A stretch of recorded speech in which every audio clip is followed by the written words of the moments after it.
Okay,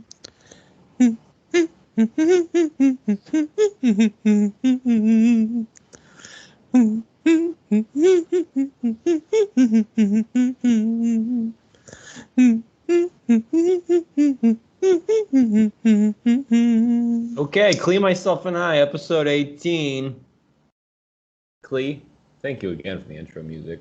It feels more like episode 19. Well, it's tough to make a podcast on 9/11. It's an emotional day for a lot of us. Yeah, John got wicked drunk and we did a podcast together and he just fell asleep during the podcast and I was like, all right, I'm done. But don't tell that to the fans out there, Clee. They might get excited. They say a podcast where it's just all Clee talking. Yeah. Well, I'm the one that brings in the viewers. You do. You're the magnet, man. You are the Colossus of Rhodes, man. Oh, you man. stand tall for miles and miles. Everybody wants to see you. You're like the Leaning Tower of Pizza. Except I'm not leaning. In any other case, that was you last night. Yeah, that's true. But in any other case, nobody would want a building to lean. But Clee, you're an exception. You're that Leaning Tower of Pisa. You know what I mean? I don't get what's so great about it. I don't know either. You know, it's just one of those landmarks that gets popularized in TV. It's so easy for movies and TV shows to just write in a scene with the Leaning Tower of Pisa. Yeah. You know. Kind of makes me hungry for pizza. Oh, Clee. Pizza. Pizza. What's the difference? Pizza. Is that the city's pizza? Chamber of Commerce is saying catchphrase for the town. Slogan. Pizza. Come get some of this Leaning Tower of pizza. Maybe. Little pizzas. Oh, shall we just jump right into it? Yeah, where do you want to start? Do you want to start with the fires, with cuties, with Trump? Let's start off. Are they all related? I don't know. Let's start off with cuties because, that's been trending on Twitter for a while now and we might as well just tackle it. Yeah. I think we can both agree that the scene, the one particular scene that's circulating a lot. Yeah, I'm not even watching the scenes because I don't even know what. I think I watched it a night or two ago. I think. What, you watched the movie? No, not the movie. Oh, okay. I was about to say, are you a fucking pedophile or something? I don't even know how you. No, I said the scene, the clip. It's been circulating a lot, and so that's the clip that a lot of people are referencing. And holy shit, how does anybody even make that and try to pass that off as art? Yeah, I haven't seen the clip, and I don't plan to. So no, you shouldn't. Could you describe the clip? It's literally what you were telling me about. It's just a bunch of okay, so twerking, just dancing and being sexualized on camera. It's just so strange. So strange. It's so gross. It's so nasty. Yeah, it's utterly beyond me how anybody is defending that. And people are defending that. Yeah. It's become an issue where now it no longer becomes this thing where people are looking at, oh, this is a film that presumably, it's made in Hollywood, right? Isn't this where there's a bunch of pedophiles. Yeah. And they make this, and they try to just shove that out. And all across the board, everybody should be pretty much against that. What the hell? But you get someone controversial. And just to clear it up, in politics, you're either controversial because you're controversial and you're corrupt. You talking about Q? QAnon? No, I'm not saying that. Or you're controversial because you don't take any bullshit. And all the people that are career politicians don't like that. Yeah. The latter of which happens to be the case for Tulsi Gabbard, which you sent me a tweet this morning or last night. Last night. From Well, technically, I guess it could have been this morning. From some lady. Who was it? What was her name? I don't know. Someone with 20,000 followers who Just trying to has a link. check mark. When did being against, because Tulsi Gabbard in her tweet, did what anybody else was doing, was like that this needs to go. I think her particular words were, "This is certainly going to wet the tongue or wet the lips of pedophiles and the sex trafficking trade." Mm-hmm. And it's just like that got taken as some kind of alignment with QAnon, right? Yeah. And it's just backwards shit. If you wanted to like go into depth about that, it's what I'm specifically talking about, the tweet. Oh, yeah. So basically, QAnon, I don't know how you pronounce it. I hear the news people call it Anon. Uh-huh. He basically is like,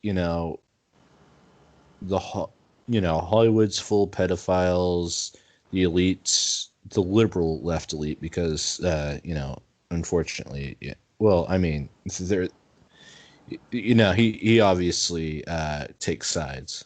I hear you. Yeah. Because I think there's plenty of people on the right that are kind of.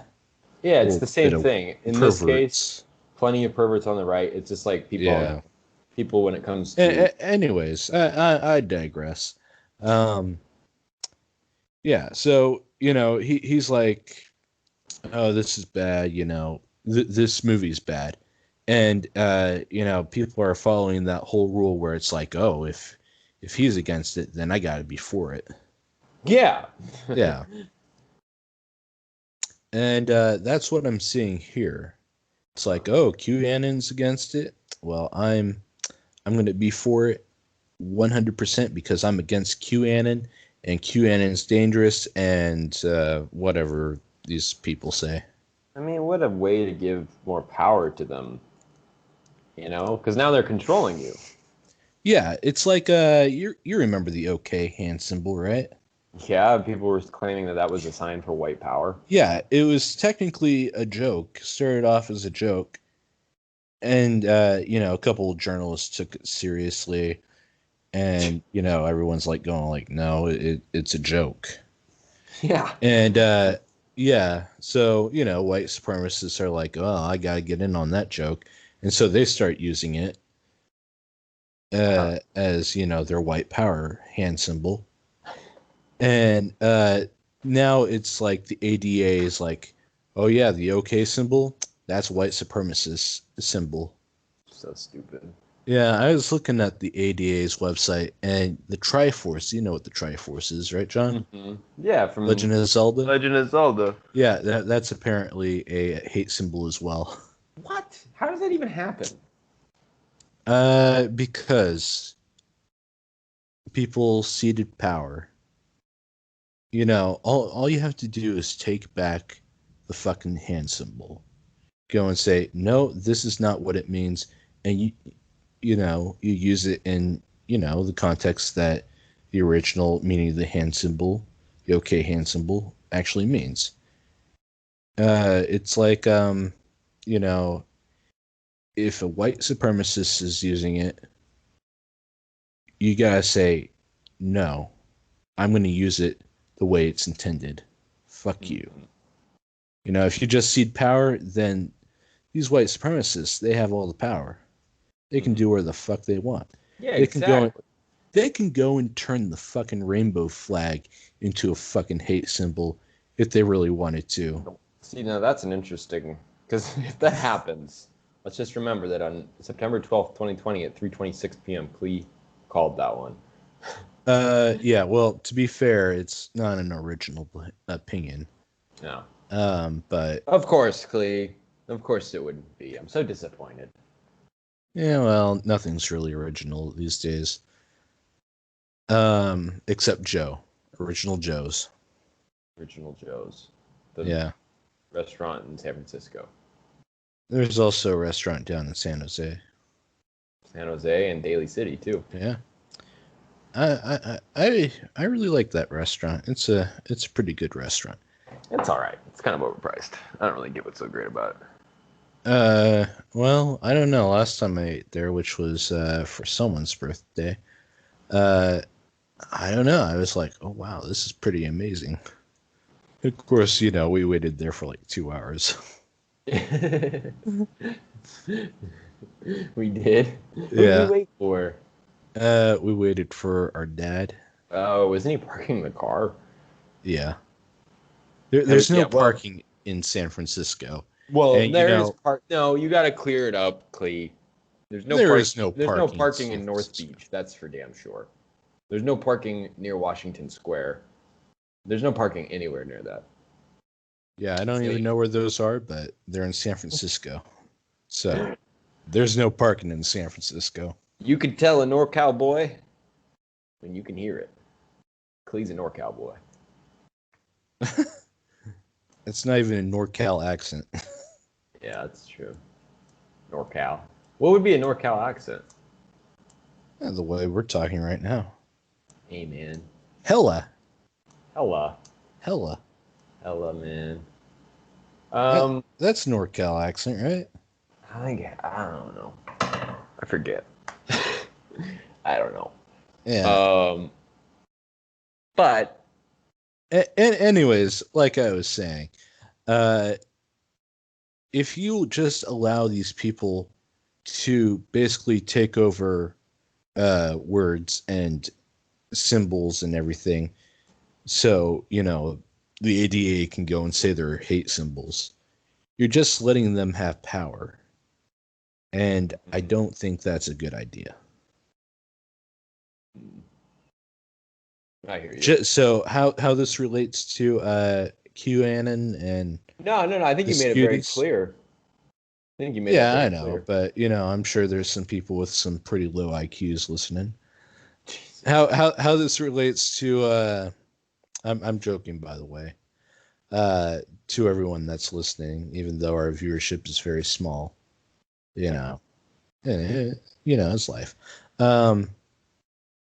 Anyways, how this relates to QAnon is if you just give QAnon too much power. By being so afraid of it and by so petrified of it and so opposed to it, you're just giving it power. Yeah. To John, not only I control. couldn't have said it better myself. That's my job on the podcast. Let Cleve rant, and then let me just come up with a 1 or 2 sentence synopsis of what he just said. Yeah.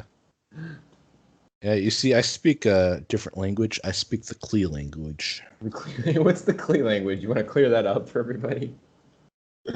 I'm speaking the Klee language right now. Okay. It's where I just rant about something and then John just clears it up because he knows how to speak Klee.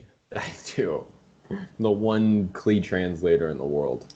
Yeah, it's like when I'm brushing my teeth and I'm like trying to say something, and the only person that really knows how to understand me is definitely John.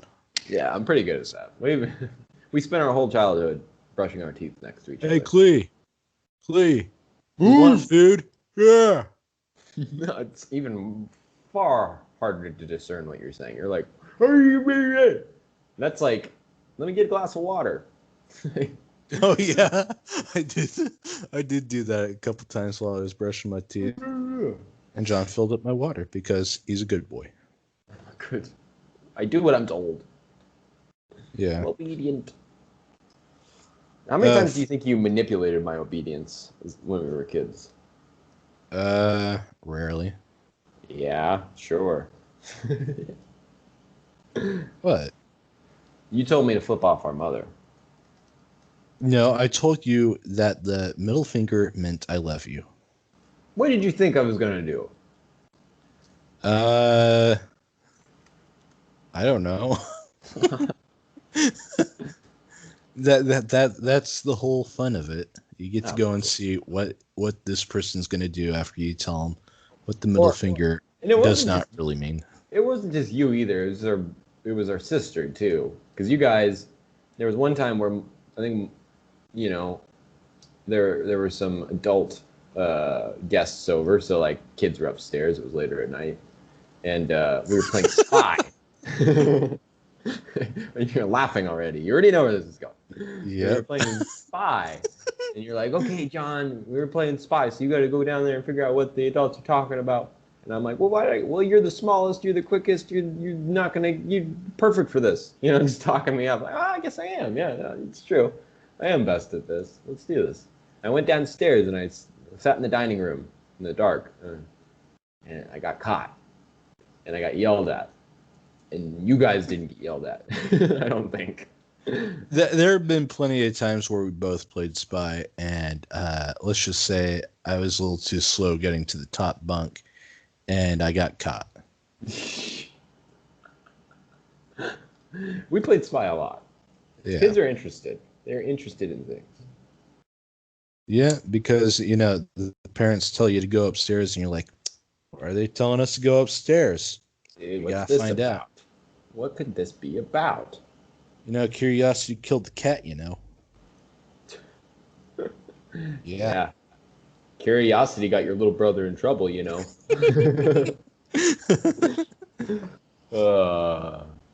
yeah, no, that was our childhood. But yeah, I can speak Clee. I can speak Clee. I also think I can speak Trump a little bit. Don't I you think we think? can all speak Trump. Not all of us, because some of us don't get to the crux of what he's really doing. Could you elaborate on that point? Well, you talk about everybody who's opposed to Trump, and for good reason. I think Trump's a problem. But I'm voting for Trump. No, you're not. I know. No, you're not. Come on. No, you're not. But, so people go at him for these reasons. They'll call him like a dictator. They'll call him a fascist. They'll call him all these things. And it's like, he's not. I think we said this in the last podcast in 17. That I read that Taibbi piece, and he says, no, he's a salesman. He's just trying to sell you on each thing.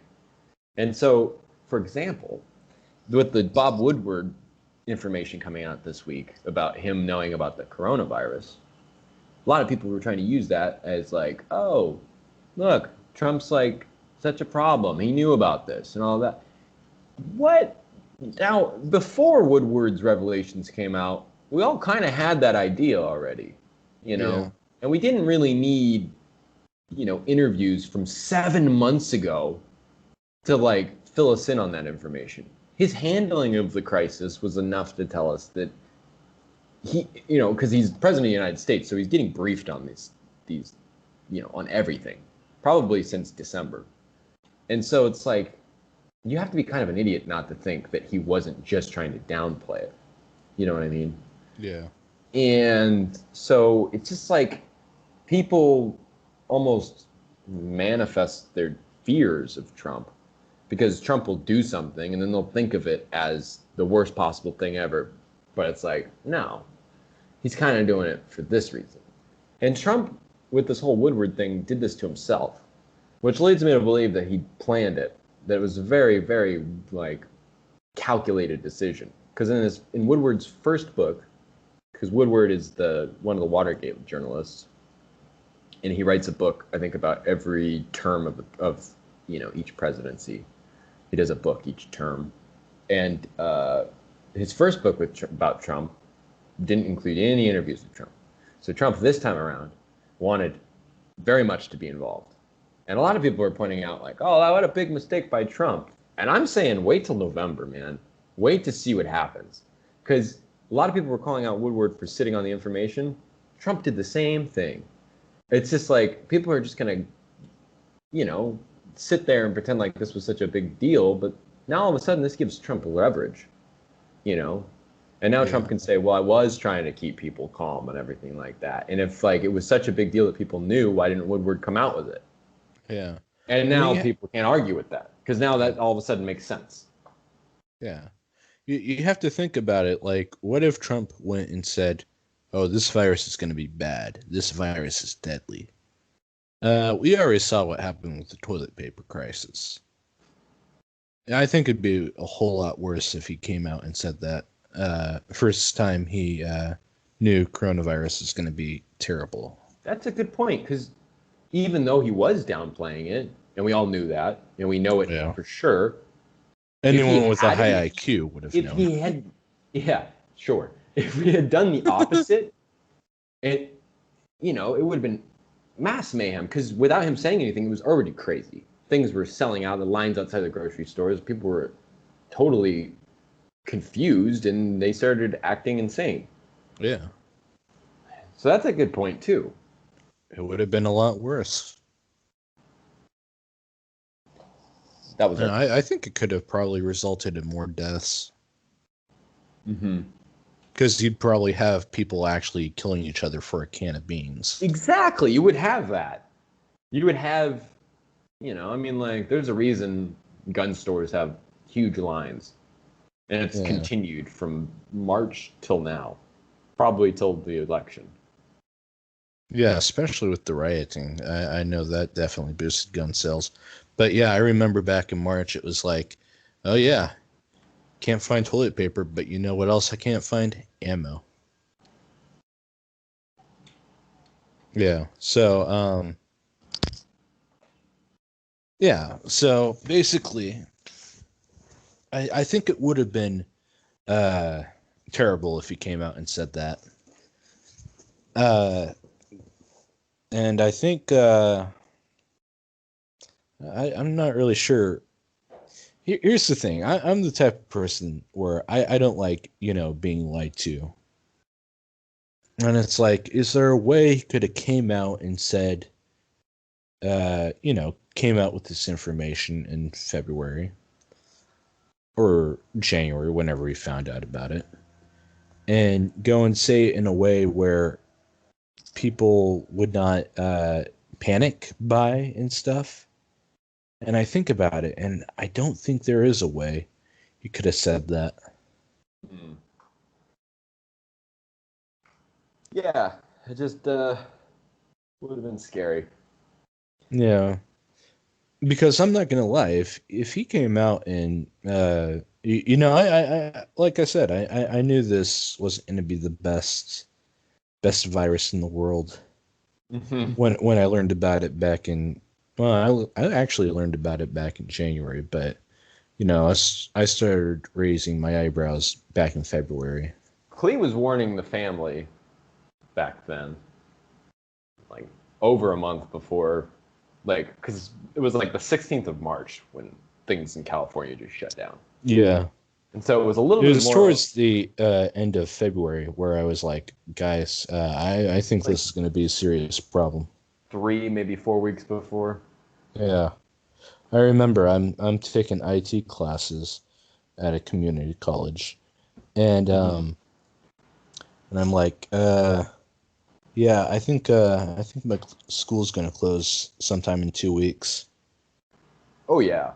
Yeah, and it ended up closing. My prediction was right about that. And I here's the thing: if Trump came out and said that, I'd definitely go out and buy a bunch of rice and beans and stuff like that. Everybody's buying toilet paper. Well, why would you buy toilet paper? All you need is a good old rag and some warm water. Oh God, I don't even want to think about that, Clee. I don't Well, want to think about it. Think about it. Clee, first of all, most of your butt cleaning activities after you go number 2 involve actually just going in the shower. Yeah, well, here's the thing. You take the toilet paper, you wipe out the chunks, and then, you go in the shower and you just, soap it up. You know what? I think that if we get into another pandemic like that again and we're in danger of losing toilet paper, I think the government should just give a bidet to every household. And if you have more than a bidet. What's a bidet? You know what a bidet is? No, what's a bidet? It's the thing that cleans out your asshole. Like that shoots out water up through your butt. Oh, you mean a douche? No, a douche is for your vagina. Oh. Well, You want are you to say talking something on the? about like a Japanese toilet? Well, yeah, a bidet. Usually, Japanese toilets include some kind of bidet. I'm not crazy, am I? Like bidet. Like that's the word for it. Oh, But okay. Well, I've yeah. never heard that word before. What? You've Yeah, never heard? I always call it Japanese toilet, John. But but the Japanese toilet. One of the features of the Japanese toilet is the bidet.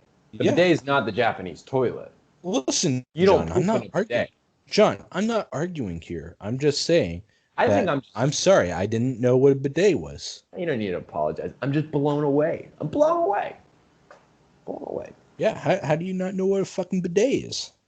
I don't know. That's what I'm saying. Come on.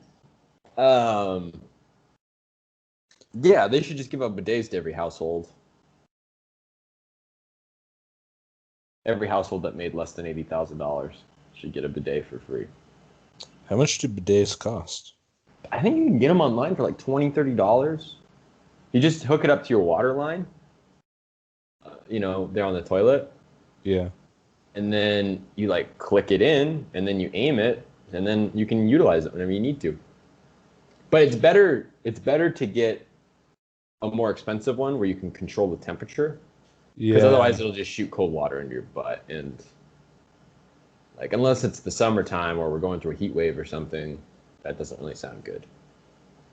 Well, I don't think I'd mind it. I just think Warmer water is better. I just think It's gonna break it up the better. muscles would contract in Yeah, cold water. yeah, that would be good. And I think we get scared and go back, and we wouldn't be able to clean all the crevices. yeah. It's great. It's great. Although whenever I use a bidet, I always actually feel like I end up using more toilet paper, drying Wait, my yeah, asshole. you actually use a bidet? Yeah. My girlfriend's mom has one. Why didn't you allow me? Why didn't you invite me to take a crap there? Because I probably shouldn't even be taking a shit in there. Why am I gonna have you go take a shit in there? I don't know. Probably because I plugged it up. Yeah, that's true. Although I haven't Clee, plugged I up used the to call toilet in a Clee. while.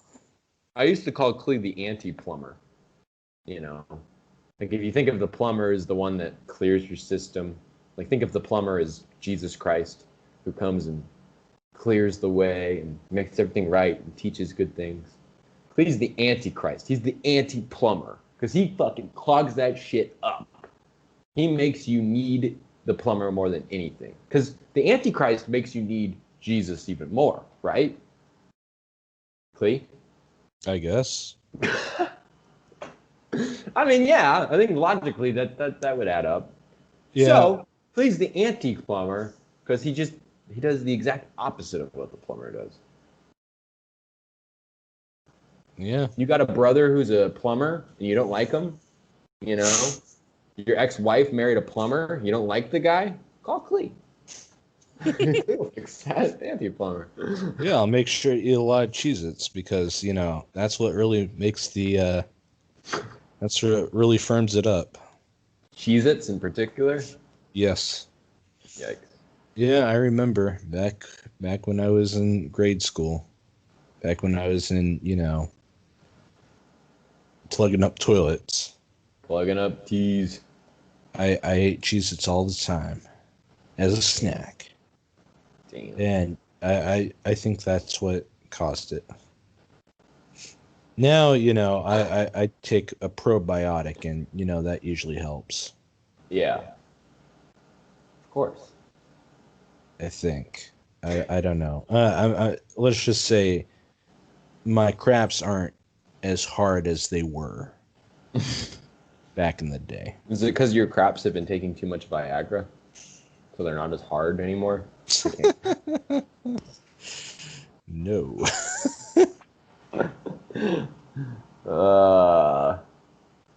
You know, I think that that's good that you're not taking Viagra. Clee. That's making me feel good.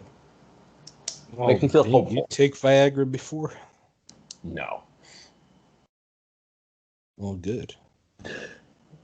Because if you did, that's not good for you. It's not good for you. You want to. If you don't need it, don't take it. Enlighten us, Clee.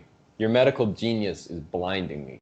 All right, so I was on Snapchat the other day, and I'm like clicking through the little thingamajiggers that are on the page with all the bunch of shit on there that I don't give a shit about, like Mia Khalifa. Don't give a shit about her. For some reason, I always get recommended to her. I don't know why. Anyways, I go and click this little Vice thing. And it's talking about Viagra. And apparently, if you don't need to take Viagra and you take Viagra, it actually damages your, it'll eventually cause erectile dysfunction. Right, you become dependent. Yeah, you become dependent to the point where you need to continuously use it. And then it was talking about a man who's gay. He went to a little sex party, or he went to a party, and he found someone to, have sexual intercourse with. And that guy wanted to inject him with some sort of Viagra type substance, but into his dick. Jeez. And the guy was like, yeah, I'll try anything once. Yeah, you got to watch out for those people that say, yeah, I'll try anything once. Well, I think you got to watch out for people who say, I'll try anything once, and they actually mean it. Yeah. Like someone offers you a like an upper or a downer. Yeah, I'll try anything once. And someone offers you a shot, an injection into your penis. I don't think that would apply. I think you could still say, I try anything once, and say that that's an exception. Yeah. I think you can use that phrase without actually having to shove something in your dick. Anyways, let's just say... First of all, when they inject this into your dick, does it go is it just a needle into a vein in your dick, or like in? It's probably where the spongy part of your dick is. What do you mean, spongy part? I don't know, the stuff in biology where it's like, this is the spongy part of your dick. This is where your dick is filled with the blood. Well, the whole thing fills with blood when you get erect. John, read a damn biology book. They have diagrams and everything. I know where everything is in the human body because I read a biology book. Yeah, you do? You know everything? Yeah. Except I still have difficulty finding the G-spot.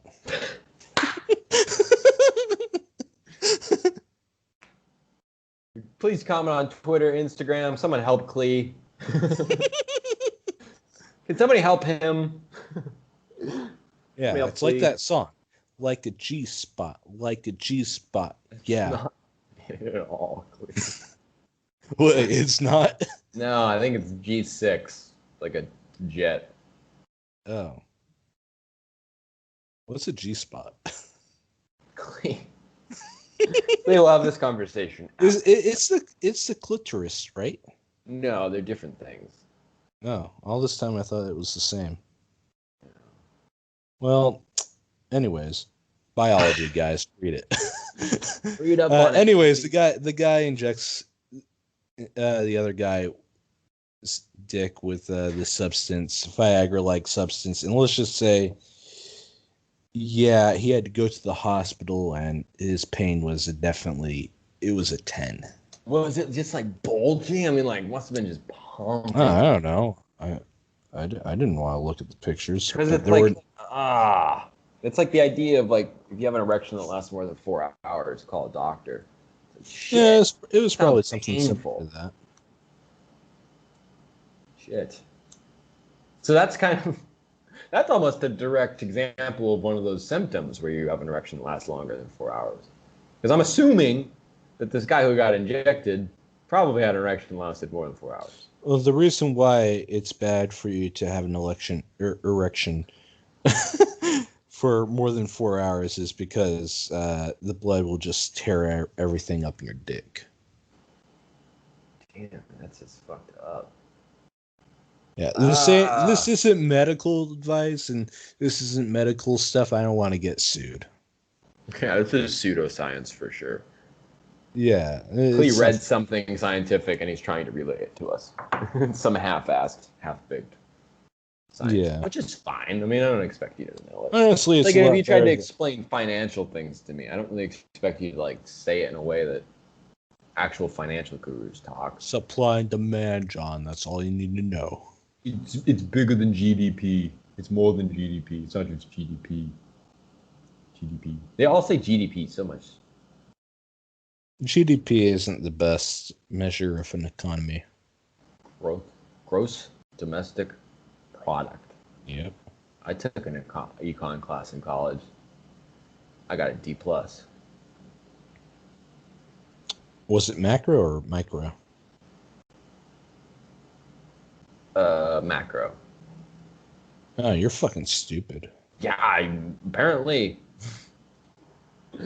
I think so. I think so. Yeah, I took an econ class in college and I didn't do too well the first time, but then again, I was fucking off. So I had to take it again. And yeah, I did pretty well. Nice.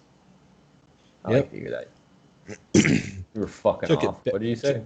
Fucking off. You know, I like that. slacking. I was I hear you. slacking. I hear you. I'm a We all- slacker. I'm the type of guy where I'm like, I'm too cool for school. Yeah, Clee just literally records the podcast and then just goes and does his own thing. Yeah. All the post editing, post production things go to other people. Totally. Clee's like Ellen DeGeneres. Someone help me. It's scary here. It's scary here. I need help. Well, we were talking about Woodward a second ago. Yeah. You're talking about how he was sitting on this information for a couple months. 7 months, right? I think it's 7 months, yeah. Yeah. And how during this entire time, this seems like vital, important information, and yet he's said nothing to the public. Nothing. So he's like, how can anybody get mad at Trump when? Well, I mean, how can you be mad at Trump but not mad at Woodward? Yeah, and also the way we explained it, because you could tackle it from this way too. The way we explained it was, well, if he did make a big deal about coronavirus, if it came out, it would have been chaos. And so knowing that, like, you know, it just kind of adds to the point that, well, Woodward then shouldn't have said it.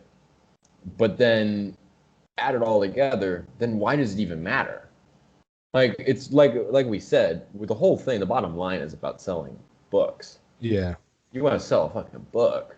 Contentious election and it's September. Release that motherfucker on the 15th. Like, get that guy out there. Give people enough time to read it. When's the book releasing? 15th. That's September? Mm-hmm. So Tuesday. Well, I'm not going to read it. I'll just let someone else read it, and then, you know, they'll tell me a synopsis. I think if I was going to read any book, I'd really want to, or I would want to read In Defense of Looting, just to pick that one apart. What the Tear my fuck? hair out. Right? But that's another one. I thought that was a thesis, college thesis. Well, didn't it get? It got. Oh, 1 second. It got. Yeah, it's a book now. Oh. Well, I'll tell you what, John. I think it started out as, whatchamacallit. But yeah, by Vicky Osterfield. Yeah, I'll tell you what. I'll give you a PDF copy of the whatchamacallit. In Yeah. Defense of Looting. I really don't want to read it because I know I'm just going to be frustrated. All right. Because it's the perfect example. Then don't ask for it.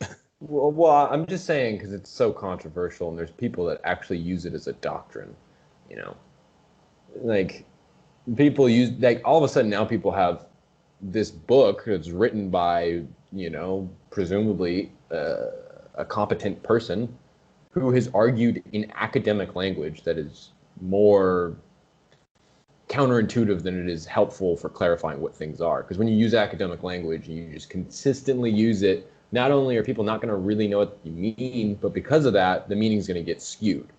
Because all of a sudden people are going to start talking about different things, and then you're going to find a merger. That's the way language works. So I'm really interested in reading it because it's like, you got to know the enemy's playbook to be able to, play the enemy. And I just think it'd be interesting. I just think it's bullshit too, because it's like I said, it's the perfect illustration or example of how people just use buzz terms, buzz language, theoretical terms, like this, like words that don't supply meaning, but they just on face value make you sound smart, make you sound like you're saying something important. And you're probably not, because you're just saying the same crap. That's what indefensive looting is. Yeah. It's just well, I remember this woke bullshit back in 2013. And I remember it. You just had like people protesting, not really protesting, but getting angry at certain stuff. And everyone's like, "Oh, don't worry. They're going to just graduate, they're going to get into the real world, and they're going to, do something else, and they'll realize, oh shit, academia and the real world, there's kind of a disconnect." And the thing was, there isn't. No, because what's going on is it's like gone full circle. Yeah. The years ago, the people who teach at colleges now were like any other young person. They get very interested in politics. They get very influenced by the things they read, and they usually, more often than not, come out really far left. And that's usually thought of as okay. But what makes it different about woke culture, as opposed to just being, pro-humanity, is that there's like a puritanism to it, where it's like you can't just support them, you have to love them. It's like Big Brother. And so it's where one generation who wasn't really supported by the academics of that time then became the academics of that time, in a time where academics don't really get to say anything because nobody really cares about that anymore. We don't get our influences from people like Roland Barthes or Stanley Fish, but now all of a sudden Judith Butler or people like that are like the disciples of Christ, and people read that, and Judith Butler has some really good theoretical articles out there, but just kind of caught in the crossfire, more or less. But it's just a mess, because now they are enabling young people to take it to this absolute extreme, and they've both wandered across this bridge together to, like I said, this Puritan style of politics, where So the religion is the ideology. Yeah, so you're basically calling it religion. That is what it is. Yeah. Religion never died. We just started worshiping different things. Yeah, it's like with communism in the Soviet Union. There was like supposed to be like no real religion in terms of the religion for communism was supposed to be your devotion to the state. Yeah. And it's like you're just it's still, you can argue that it's still a religion, and it's just just a different premise. Mm-hmm. Well, see, I had this conversation today where all old religions kind of start to sound crazy because they're old, and people stick with them, not really seeing that the large crux of what's going on with that religion, the intention of the teachings, are symbolic and allegorical. You know what I mean? So that now, in terms of people who are, finding the religious part of politics, like, they're all just taking it so seriously, and there's no, like, people don't see it as, oh, we should push these types of political agendas because we need to take care of these people. They don't mix. They don't have a mix of philosophy. They just take what they know. They take what has been written down and been established for them, And they just go ahead and keep rolling with it. I think I kind of forgot where I was going with that, so I had to kind of like, I don't think I really explained what I wanted to explain there. Well, you will explain it in your next article on your website, The Huxleyan. No, probably not. I don't think I'll explain that. I don't think I want to get into that. I think plenty of people come out with good commentary on that. I don't think I really have a dog there. Yeah. But thanks for plugging that. Yeah, go check that out. Yeah. If you want to find the best content in the world, The Huxleyan. It's on Substack, right? Yeah, well, just where the articles are, but follow the Twitter page. We'll just come at you with what news can be confusing these days. You just need a source to know what to pay attention to, what to keep an eye on. Not telling you anything, not trying to convince anybody of anything. I'm just trying to clear things up because news sources are very noisy and it's hard to get a coherent grasp on what's going on. So check it out. Yeah. But anyways,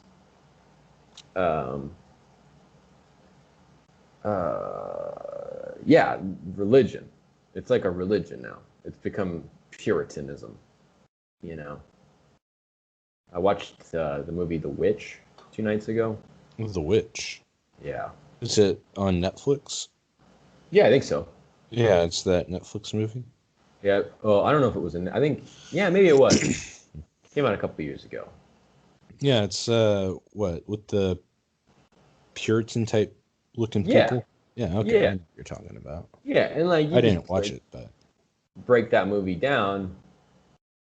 You just think about all the fear manifesting itself. And it's like things just seem scarier than they are. And that's basically what's going on the left. Tying it also back to the way people view Trump. Is people view Trump as this crazy witch that's stealing babies and wiping, crushing the babies down and wiping the baby guts all over them. That's a reference to the movie, folks. I'm not twisted. And he's really not that, He's not good. But you don't have to be afraid of going out at night because of him. Like, he's not causing violence on your block. yeah. There's a lot of issues already that existed that Trump made worse, but I don't think he created a lot of problems. I think he just either enhanced those problems, made them worse, brought them to the forefront, pushed some of them back. He just realigned things. He aggravated things. But, yeah. Yeah. I don't know. That's a little rant. Again, I don't even know where I was going with that. But, Yeah, sometimes I don't even know what's going on in my life either. What? What? What? What are you saying? I don't know. Don't worry about it. Okay. But we were talking about Woodward. Did you hear about him and Kim Jong-un? They're in love. Yeah, I heard about that. I heard about that last night. Well, let's flesh it out. You want to flesh it out for the podcast, Clee? You can flesh it out because you're the one that knew much more about it. But anyways, I believe if I was told correctly from you from last night, we were trying to do a podcast before Low Energy John went to bed. John was mentioning something about how Kim Jong-un was a bit more romantic in his letters to Trump, but Trump was a bit more direct to Kim Jong-un. Something like that, right? What, the Kim Jong-un? I'm trying to find quotes from their whatchamacallit, but they have a very what's the word? I don't know why I can't find. None of these places can report correctly.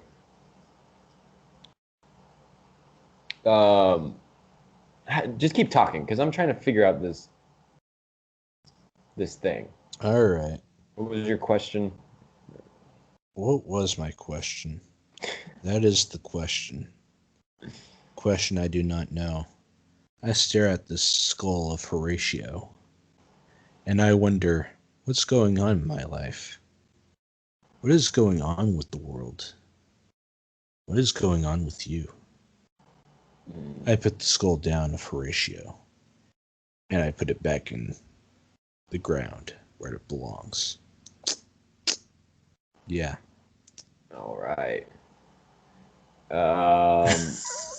Thanks, Clee. That was real helpful. Well, anyways, they have a very magical. I can't find the quote, and that really pisses me off. Don't worry about it. Is the news got to report all this crap that now all the thing that they're running away with is that they talked about how he killed his uncle, and that Kim Jong-un thinks Obama's an asshole. Apparently. But I can't find the quote that we were reading last night where it was funny, and now I can't find it at all. I don't know. Because it's really funny. I mean, they love each other, sounds like. They call it, Trump gets called Your Excellency by Kim. Oh, wow. Yeah. And they wrote to Trump's each other. ego. Kim wrote to Trump on Christmas 2018, following their first meeting in Singapore. Even now, I cannot forget that moment of history when I firmly held Your Excellency's hand at the beautiful and sacred location as the whole world watched with great interest and hope to relive the honor of that day. Yeah, they say that their next meeting was described as being reminiscent of a scene from a fantasy film. Mm. Yeah.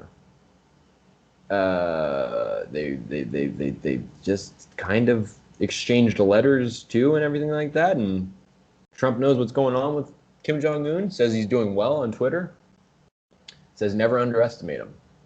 They are so entangled in a romance. It's ridiculous. Cool. Maybe he can actually denuclearize North Korea then. Well, I mean, that's why Trump keeps getting nominated for Nobel Peace Prizes. He doesn't deserve them, but a lot of people are citing. A lot of people don't deserve them. Well, Obama even said that he didn't deserve his. Yeah. Many people said that. I think a lot of people like to bash out Obama, but Obama was pretty modest and was like, I think that was more of a, like, what was the word? I don't know. Modest. Like I said, no, Humble. but the fact that please stop. The fact that he received it, the fact that he was awarded it, was like. So, I think I was reading this essay by Orwell. It was a short essay made back in 1944. And I think it's pretty relevant today because it's like, what is fascism? What is a fascist? And basically, you can basically call anyone a fascist, and you could be correct to some degree. But ultimately, a fascist is someone who is like a bully, at least in terms of political. In terms of the political spectrum. In the economic spectrum, that's up in the air. You have fascist countries that are, like Nazi Germany. You have fascist countries that, weren't like Nazi Germany. And ultimately, what I found from it is everyone can kind of agree that a fascist is a bully. John, what are your thoughts? I mean, that's always been what was taught in government classes. I think what Orwell describes is less like an ideology and more like a strategy. It's a political strategy for dominance. And like every time it played out, it almost sounds like it could be just like you could say woke culture is fascist. Yeah, and it is. I mean, based on these definitions, to bully, to make someone believe, to just push an agenda. Essentially an authoritarian. Yeah. Yeah. I mean, those are all terms that just are in the same bowl. Yeah. You can basically call almost anyone a fascist. Yeah. There's real no meaning behind the word. Although I suspect many people will say they aren't fascists. You know, you could even say they're anti-fascists. Yeah, but see, now you're taking an abstract idea and opposing it. So now you have to be equally as abstract. And now you're not even, you can't even challenge each other at that point. So that just, like, how can you be anti something when something is so, like, just jumbled, so incoherent? Like, nobody, anti fascist, anti what? So what do you not like? Anti-authoritarian. No, I know, but Anti-bully. I'm just pointing out the idea that it doesn't make any sense. I don't need you to try to clarify me what they're saying. It's just like, I don't know. Everything just sounds so counterintuitive. It just sounds like anytime you try to go against that, you're gonna end up falling into the same trap.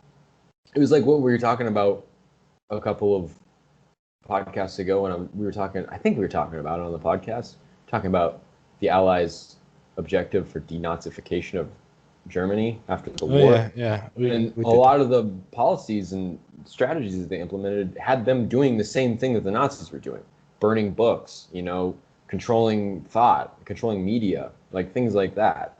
Yeah. And it's like, yeah, okay, ultimately it's for a good cause, but you're going to be, the means are always going to stay the same.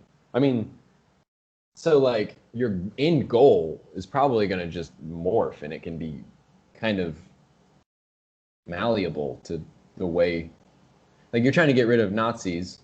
Okay, that's a noble cause, but you're doing it by using the same strategies as the Nazis. Then what becomes your all of a sudden your goal is evaporated. It's no longer a thing because you've just contradicted it. Yeah.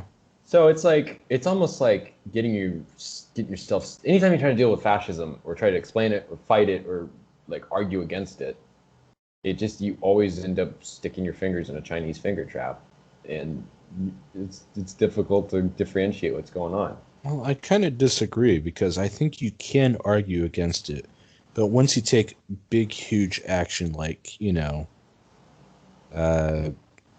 like something big, like you mentioned burning books or something like that. Yeah, then you can argue that you're being kind of a fascist doing that. But I think it's fair to say, like, yeah, you can argue against fascism. You can go and say, yeah, this is not good. This is Yeah, bad. I think what I mean You're is, not controlling anyone to you're not controlling anyone. You're just giving your opinion, saying like, hey, I think this is bad, and I don't think we should do it. I think what I meant was the strategies that people usually, employ become the problem. Yeah. I do think that there's ways to combat it. I think a free press is a great way. Uh, Honest information is a good way. Non-monopolized media is a great way to keep that from happening. Basically, I think what you're finding out is that, like, I don't know. I mean, like, it's just like fascism just can't be it is this just thing it's like a hat you put on when the time comes for it. Because it's like you can't really be fascist if you don't have, you can only become fascist when you have some power already. Yeah. You can't be like a fascist without power. You know what I mean? Yeah, I mean, you look at Mussolini, and he basically just off someone, and he had some power. He offed someone. He went like, yeah, I offed him, and from there he gained like so much power. You have to have at least a little bit of power to to To maximize it and to stretch it to the extent that fascism will go. yeah. Yeah, I don't know. So it's just interesting. This is really interesting. It is. And I think it's kind of interesting how there really is no real definition for fascism in terms of political sense and economic sense. The best you can give is, someone who's authoritarian. Hmm. Yeah, I just think that it's a political strategy to bully and intimidate. It would be the simplest definition. Yeah. By means of control, for means of control. Yeah. All right, that's pretty good. Bam. Look at that. We could submit that to Merriam-Webster. I wonder what Merriam-Webster's definition of I could fascism pull it is. up. Merriam-Webster. I pay for the subscription so I don't get ads. Wow. What a cuck. I hate ads on that shit. It's so annoying because you'll click a word and then like an ad will come up and you can't get rid of it for 15 seconds. And then by that time, my like desire to be enchanted by the meaning of a word goes away. And it's very annoying. Do you have like a Wi-Fi, like a router or something, a gateway in hand? Oh, they're trying to find other ways to make me pay. I look up fascist and they go, this word is not in Merriam-Webster's collegiate dictionary. To access the definition for this word and many others, purchase a yearly subscription to Merriam-Webster. $5.99 a year. Wow, John. You That's not how see, it's you see, 99 everything cents. is behind a damn paywall these days. It's $1 a year. Dude, stop. I don't know. Fuck Merriam-Webster. That's bullshit. That is some bullshit, you know? John, I can't help but agree. That is such bullshit. You want to know the meaning of these words? Nope. Fuck off. Fuck Don't know off. what that means? Pay us us up. some money. Go Pay fuck up. yourself. Yeah, Uzaki-chan wants all your but money. they Merriam-Webster on their website, which apparently you don't have to pay there, they define it as a political philosophy, movement, or regime, such as that of the fascisti, that exalts nation and often race above the individual, and that stands for a centralized autocratic government headed by a dictatorial leader. Severe economic and social regimentation and forcible suppression of opposition. That's a really messy It definition. is pretty messy. I think our Because, definition's way better than that. yeah. Oh, Because a shit. lot of that, I feel like a lot of this is getting jumbled up with nationalism Yeah. and populism, Yeah. which are words that aren't necessarily good or bad. It just depends on what kind. Yeah. I certainly agree. I don't know. This is just really interesting that they would define it that way.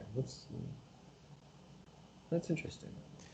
Yeah, because I remember I was watching Peaky Blinders season 5, and they got this fascist guy from England in there, and I was like, and they kind of fucked up the entire timeline, and I'm kind of pissed off about that, but Mm. that's another point. Um, I I was like, well, shit, what's the difference between fascism and communism? Mm. And I could never find a real definition. Apparently, they made this book called the Fascist Manifesto. Mm-hmm.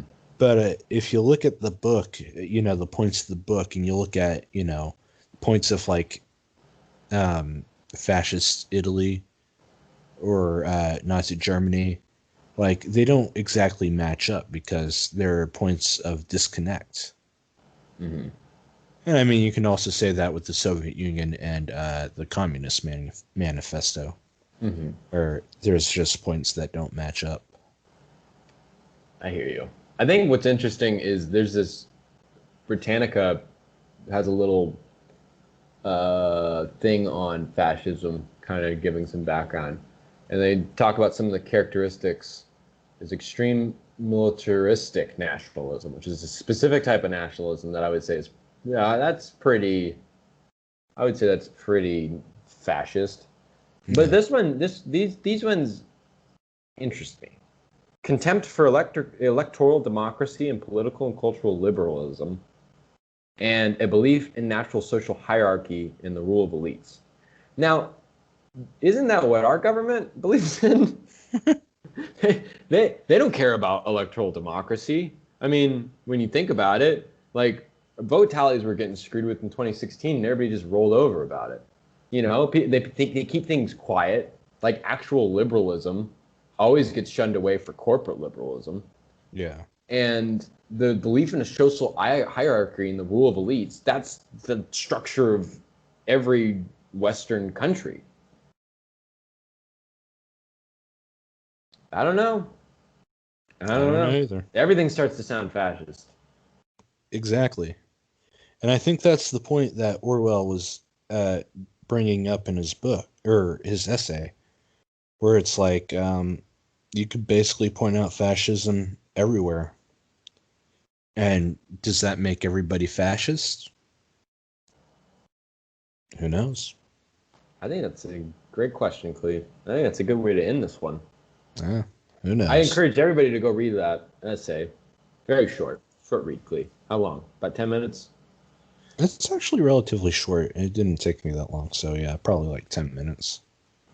I'm a slow reader, so it's pretty solid, Cleve. I wouldn't worry about it. It all depends on the substance you're reading and how much content is in it. Like how much actual substance, I guess. I mix those words up. The content you're reading and how much substance is in it. But right on, Cleve. Right on, episode 18. Peace out. I was going to say check it out, but I'm like, if they've gotten this far, they probably have. Check it out, motherfucker.